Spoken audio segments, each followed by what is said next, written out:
I've got yet another GoPro gimbal, but this one is way different than the rest. Not only can it support the GoPro Hero 9 and 10, but it can also support the GoPro when it's inside of the media mod. So this means you can finally have a GoPro with an external microphone connected and use the entire rig on a gimbal. But there's a catch, which I'll explain later in this video, so stick around. Now if your first thought is, wait, you don't need a gimbal for GoPro?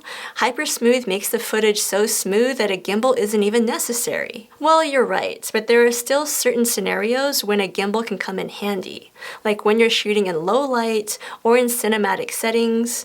Both of these turn Hypersmooth off, so a gimbal can still help you get stable footage. But anyway, let's talk about this specific gimbal. It's called the Inkee Falcon Plus, and it looks almost identical to the original Inkee Falcon gimbal. These gimbals were groundbreaking when they first came out because they were, and still are, one of the only gimbals out there that can support the GoPro Hero 9 and 10. Both of these recent GoPros are the largest GoPros ever made, so older GoPro gimbals physically can't fit the Hero 9 and 10.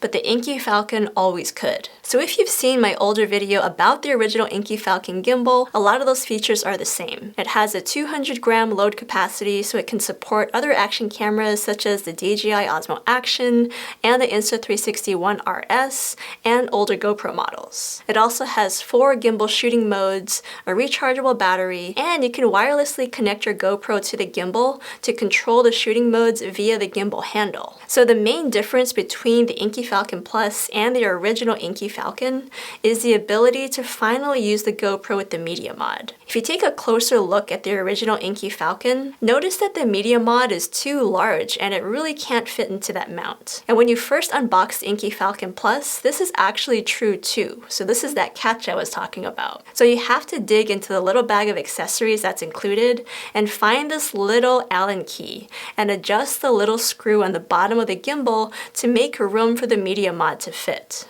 This screw is not present on the original Inkee Falcon, it's a new addition on the Inkee Falcon Plus. And while it's relatively easy to make this change, I do wish it was possible to adjust the mount without needing another tool. Another issue I found on the new Inkee Falcon Plus is that the GoPro mount doesn't leave much room for the GoPro screw whenever you're using the media mod. See how it's so flush to the mount that it makes the GoPro just a touch uneven? This isn't the case if you use the GoPro without the media mod, so it's something to be aware of. But after you make that adjustment, you can now pop the GoPro plus the media mod into the gimbal and add your external microphone of choice to the top cold shoe. And that's another thing about this setup. It actually blocks the side cold shoe on the media mod, so you can only use the top cold shoe to mount your accessories. Now there are some limits in terms of how large of an external microphone you can use. The Rode VideoMic NTG, for example, is so long that it throws off the balance. Not to mention you would also see the microphone in the frame of the camera. But our two most used microphones fit perfectly, the Rode Wireless Go 2 and the Deity D4 Duo.